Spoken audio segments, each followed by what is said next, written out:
Okay, 2007 Chevy Uplander. We're going to do the cabin air filter, something that people don't even know exists. So we go on the passenger side here, and you go under the dash, open the glove box, and if you look in there, there's a door. Grab it, and you pull it out, and that's your cabin air filters right in there. A lot of people don't even know they exist. And they're right in there. You pull them out, replace them, or clean them. I just clean mine, put them in, see how it works, and I'll get some new ones.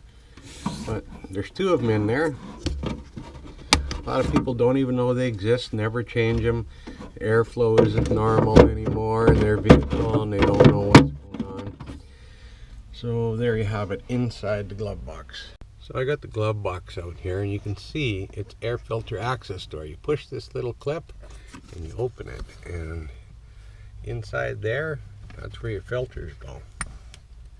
So these filters have a marking up, insert this way. So you basically have to put them in, new ones or clean ones, and you put them in that way, and you got to slide the one filter over inside there. And then you got to take the second one where it says insert this way, and you put it in there, and then you close the door like that.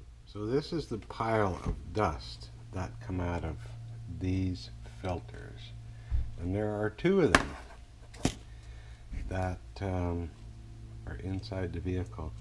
And it's just incredible because I don't think they've ever been changed. It's right from day one from the factory. Nobody even checks their cabin filters.